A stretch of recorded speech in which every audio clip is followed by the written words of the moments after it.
नमस्कार, मैं राणा राम भाटिया स्वागत करता हूं आप सभी का स्टडी राणा यूट्यूब चैनल पर। साथियों, हमने पिछली क्लास में हमने माहेश्वर सूत्रों के बारे में बात की थी। आज हम बात करने वाले हैं वर्णमाला के बारे में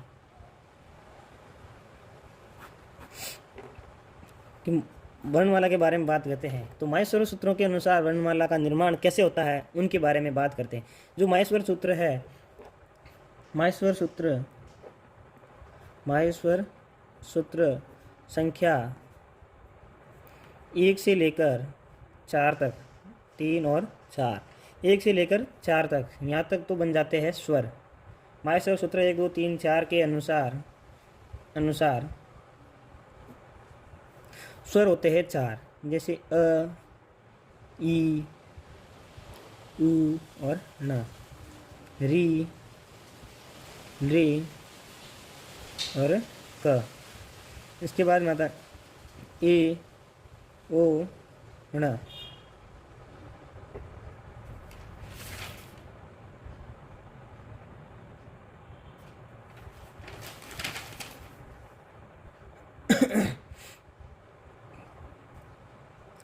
ए, ओ, ड़, आई, औ, च।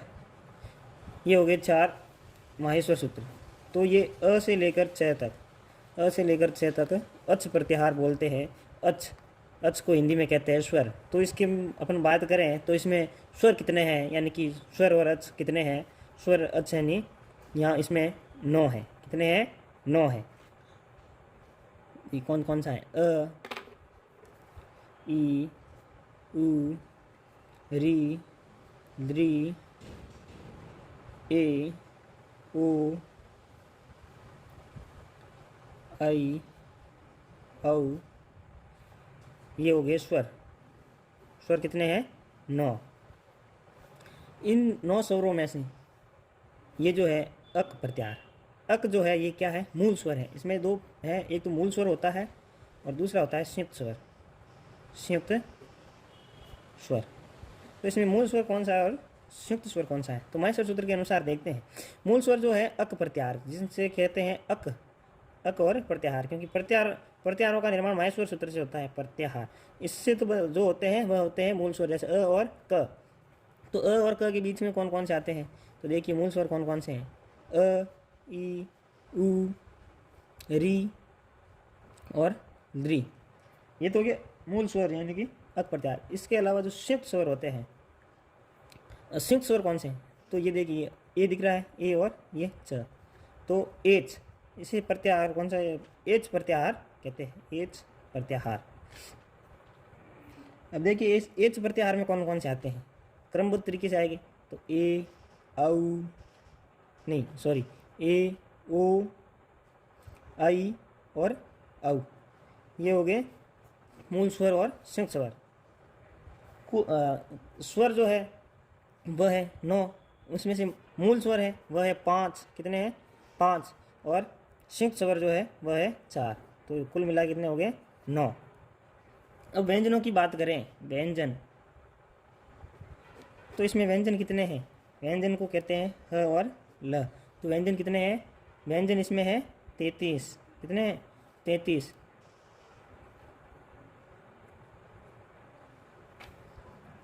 और इसमें ये किससे बनता है? माहेश्वर सूत्र 5 से लेकर 14 तक। जो 5वें का पहला है जो हयवृट, उस हयवृट का पहला है ह, और लास्ट वाला जो होता है ह और ल। तो लास्ट में क्या होता है? हलंत वाला ल। तो कुल मिला के इसको क्या कहते हैं? हल। तो ये हल, और हल को हिंदी में कहते हैं व्यंजन। तो व्यंजन कितने हैं? व्यंजन है 33। कितने हैं? 33।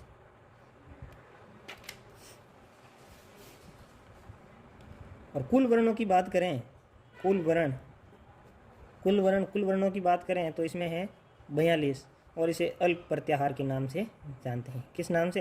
अ और ल।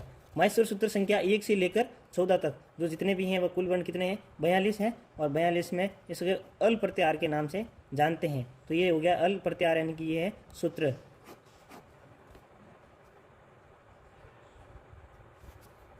और व्यंजनों में जो स्पर्श वर्ण होते हैं, कौन से? व्यंजनों में स्पर्श वर्ण। स्पर्श वर्ण कितने होते हैं? स्पर्श वर्ण होते हैं 25। कितने होते हैं? 25। इन्हें एक अन्य नाम से भी जानते हैं, कैसे? उदित वर्ण। किस नाम से? उदित वर्ण। उदित वर्ण भी कहा जाता है इन्हें। कौन कौन से हैं? तो यह और यह। कौन सा प्रत्याहार इसका सूत्र है? यह प्रत्याहार। जैसे इसमें कौन सा सूत्र लगता है? कु, चु, टू, तू, पू। ये जो होते हैं ना, तो इसका कु, चु, कु का क वर्ग, यानी कि क, ख, ग, घ और ड। इसके अलावा छु आता है तो छ वर्ग,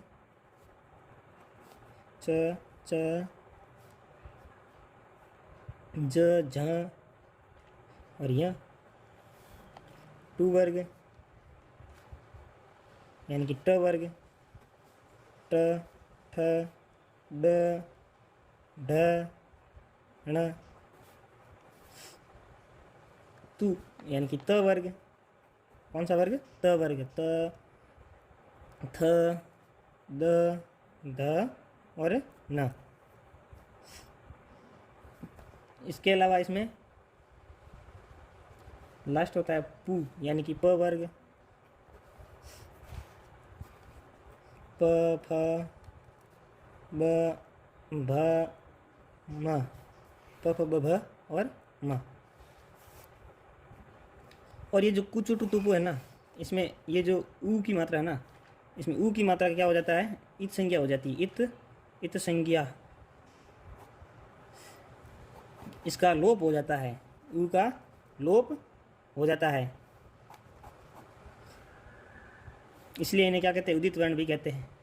ये 25 वर्ण जो है उच्चारण में तालु से होता है, यानी कि स्थानों का, उच्चारण स्थानों का जो स्पर्श होता है वो होता है तालु से, इसलिए इन्हें क्या कहते हैं? स्पर्श वर्ण। ये थे स्पर्श वर्ण। अब बात करते हैं हम ऊष्म वर्ण की। किसकी? ऊष्म वर्णों की बात करते हैं। ऊष्म वर्ण।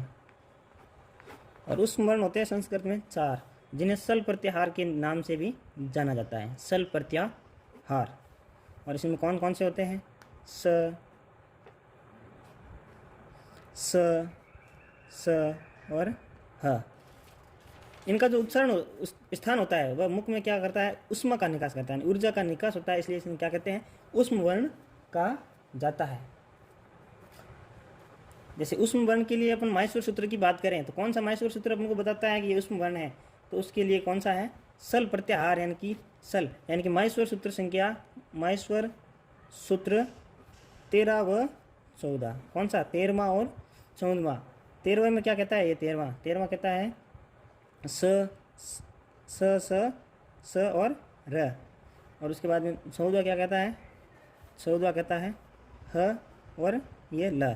तो एक यह, ये स, ह, ये क्या हो जाते हैं इसमें? ये हो गए ऊष्म वर्ण। इनके अलावा बात करें, अब ऊष्म वर्णों की बात हो गई, तो अब बात करते हैं अंतस्थ वर्ण की। अंतस्थ वर्ण संस्कृत में 4 होते हैं, जिसे यण प्रत्याहार के नाम से भी जाना जाता है। जैसे यण प्रत्याहार है य, व, र, ल। और इसमें अंतस्थ वर्ण में जो आते हैं 4 वर्ण कौन से आते हैं? य, व और र और ल। ये इसका क्रमबद्ध रूप है। क्या है इसका? क्रमबद्ध रूप है। और ये अपन को ज्ञात कौन करवाता है? ये वर्ग का माहेश्वर सूत्र 5वां और 6ठा। 5वां और 6ठा। तो 5वां क्या देगी? ह, य, व, र और ट। और 6ठा कौन सा है? ल और न। तो इनके अनुसार क्या है? है तो य, व, र और ल। तो ये बताता है य, व, र, ल। लेकिन हिंदी में ऐसा नहीं होता है। हिंदी में होता है य, र, ल और व। तो अपन को तो संस्कृत की बात कर रहे हैं, तो संस्कृत में इसका क्रमबद्ध रूप है। ये क्या है? क्रमबद्ध रूप। तो क्रमबद्ध रूप है इसका य, व, र, ल।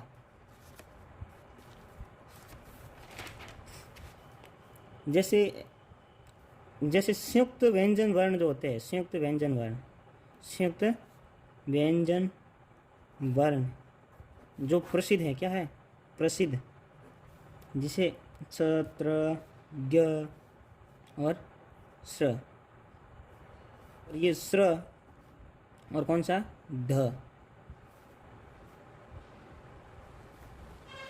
तो इन संयुक्त व्यंजन वर्ण जो है ये क्या है, इनको स्वतंत्र नहीं माना गया, क्योंकि ये एक से अधिक जो वर्ण है उनसे उनकी संयुक्त मात्र से बना, यानी कि एक या दो वर्ण, यानी कि दो वर्णों से मिलकर ये वर्ण बना है, तो इसलिए इनको स्वतंत्र वर्ण नहीं माना है। इसलिए इनकी गणना जो है संस्कृत की वर्णमाला में नहीं की जाती है। तो देखिए ये जो स है, ये स कैसे बनता है, स, ये क और स मिलके बनता है श्र, श्र बनता है स और प्लस र से, त्र, तो त प्लस र, श्र, ये बनता है स प्लस र, ज्ञ, तो ज्ञ बनता है ज प्लस ञ, ध्य, ये बनता है द प्लस ञ से। तो ये हो गए अपनी वर्णमाला की बात होगी।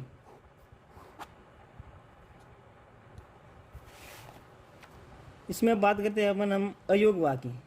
अयोग वा क्या है, अयोग वा की बात करते हैं। तो अयोग वा में मुख्यतः चार होते हैं। एक होता है अनुस्वार, दूसरा विसर्ग, एक होता है अर्ध विसर्ग, कौन सा अर्ध विसर्ग, और होता है यम। तो बात करते हैं अनुस्वार की। अनुस्वार क्या है, तो अनुस्वार जैसे अंग होता है, अंग, तो अ के बाद में, अ के बाद में जो चिन्ह लगता है, जैसे चिन्ह होता है ना, ये चिन्ह को क्या कहते हैं, अनुस्वार कहते हैं। इस चिन्ह को अनुस्वार कहा जाता है। विसर्ग, तो विसर्ग है अह, ये हो गया अंग, ये है अह। तो अह के बाद में, अ के बाद में जो चिन्ह लगता है, जो चिन्ह लगता है, जैसे ये चिन्ह लगता है, तो इस चिन्ह को क्या कहते हैं, विसर्ग कहते हैं। अब बात आई अर्ध विसर्ग की। अर्ध विसर्ग, तो अर्ध विसर्ग है जो विसर्ग का आधा स्वरूप है। विसर्ग जो है उस विसर्ग का क्या है, विसर्ग का आधा भाग है, आधा भाग, आधा भाग है। जैसे ये विसर्ग ऐसे होता है, ये विसर्ग ऐसे होता है, तो इस विसर्ग जो ये जो होता है, इस विसर्ग को आधा कर लिया जाए ऐसे, तो ये क्या हो जाता है, अर्ध विसर्ग, यानी कि आधा चंद्रमा ऊपर आधा चंद्रमा ऐसे, तो ये क्या हो जाता है, इसे अर्ध विसर्ग के नाम से जाना जाता है। और अर्ध विसर्ग जो होते हैं दो प्रकार के होते हैं। कितने प्रकार के, दो प्रकार के होते हैं अर्ध विसर्ग, दो प्रकार के। एक होता है जीवा मूल्यम, जीवा मूल्य, और दूसरा होता है उपधमान्य, उपधमान्य। तो इसमें जीवा मूल्य में होता है क और ख, क और ख होता है। ये क्या होता है, अर्ध विसर्ग वर्ण होते हैं। क्या होते हैं, अर्ध विसर्ग। और उपधमान्य में बात करें तो उपधमान्य में क्या आ रहा है, प आ रहा है, तो कौन सा, प वर्ग। तो इसमें प वर्ग का पहला और दूसरा, तो प और फ, प और फ, ये हो गए उपधमान्यम वर्ण। तो अनुस्वार की बात की, अनुस्वार की बात की, विसर्ग की बात की, अर्ध विसर्ग की बात की। अब बात करते हैं यम वर्ण। और चौथा है यम वर्ण। कौन सा है, यम वर्ण। तो यम वर्ण वो होता है जैसे प्रारंभिक के जो वर्ग जो होते हैं ना, वर्ग है जैसे क वर्ग, छ वर्ग, ट वर्ग, त वर्ग, म वर्ग। तो इन वर्गों के जो प्रारंभिक के चार वर्ग हैं, जैसे क है तो क, ख, ग, घ और ड होता है। जैसे छ, च, ज, झ और यह होता है। तो इनके जो ये प्रारंभिक के चार वर्ण हैं, इस वर्ग के प्रारंभिक के जो चार वर्ण हैं, किसी भी के आगे, किसी भी के आगे, किसी भी वर्ग के आगे पंचम वर्ण जो होता है ना, पंचम वर्ण के रहने पर पहले के जैसे द्वितीय वर्ण को क्या कहा जाता है, यम वर्ण कहा जाता है। जैसे पाणिनि के अनुसार, जैसे पाणिनि ने चार यम वर्ण बताए, पाणिनि ने चार यम वर्ण बताए हैं। वैसे तो बहुत सारे यम वर्ण हो सकते हैं, लेकिन पाणिनि ने जो यम वर्ण बताए वह कितने बताए हैं? 4 बताए हैं। जैसे उदाहरण के लिए बात करें तो प्लिकनी, प्लिकनी। तो जैसे प्लिकनी में जो द्वितीय क है, कौन सा? ये द्वितीय क, द्वितीय क क्या है? यम है। द्वितीय क जो है वह यम है। चखनुत, चखनतु, क्या? सख नतु, चखनतु। इसमें जो द्वितीय ख है, कौन सा? ये द्वितीय ख, द्वितीय ख क्या है? यम है। और अग्नि, अग्नि, अग्नि, अग्नि में जो द्वितीय वर्ण है क्या है? द्वितीय ग, द्वितीय ग जो है वह क्या है? यम है। जैसे ये द्वितीय ग जो दिख रहा है ना, ये है यम है। गगनति, और चौथा जो बताया है इसने गगनति, गगनति, गगनति में गगनंती, गगनंती में क्या है? द्वितीय वर्ण जो है, द्वितीय घ जो है वह क्या है? द्वितीय घ यम है। ये पाणिनि के अनुसार 4 है। वैसे तो यम वर्ण हजारों हो सकते हैं, लेकिन ये पाणिनि के अनुसार पाणिनि ने 4 बताया। जो प्लिकनी, प्लिकनी में जैसे ये डबल के आ रहा है, जैसे प्लिकनी, तो ये आधा क फिर दूसरा आधा के, तो ये दूसरा आधा के जो है ये क्या है? यम है। जैसे छखनतु, छखनतु में ये जो पहला आधा ख दूसरा आधा ख, तो दूसरा आधा ख क्या है? यम है। जैसे अग्नि, अग्नि में जैसे पहला आधा ग दूसरा आधा ग, तो दूसरा आधा ग जो है ये क्या है? यम है। गगनंती, और जैसे ये 5वां वर्ण है, क्या है? ये 5वां वर्ण है। 5वां वर्ण से पहले जो आ रहा है, पहले जो 4 होता है ना, ये 4 वर्ग, जैसे किसी भी वर्ग के 5वें वर्ण के आगे किसी भी वर्ग के जो 4 होते हैं वर्ण, उन वर्णों का 2 बार आधा आधा हो जाना क्या कहलाता है? यम कहलाता है। तो जैसे ये न है, तो न के आगे 2 बार ये आधा आधा घे आ रहा है, गगनंती, तो ये दूसरा घ जो है, ये दूसरा घ क्या है? यम है। जैसे अग्नि, अग्नि, अग्नि में जैसे ये न है, 5वां वर्ण है, तो अग्नि के आगे क्या आ रहा है? 2 बार गे आ रहा है, आधा आधा, तो ये दूसरा आधा गे जो है ये क्या है? अग्नि है। तो साथियों, आशा है कि आपको ये क्लास पसंद आई होगी।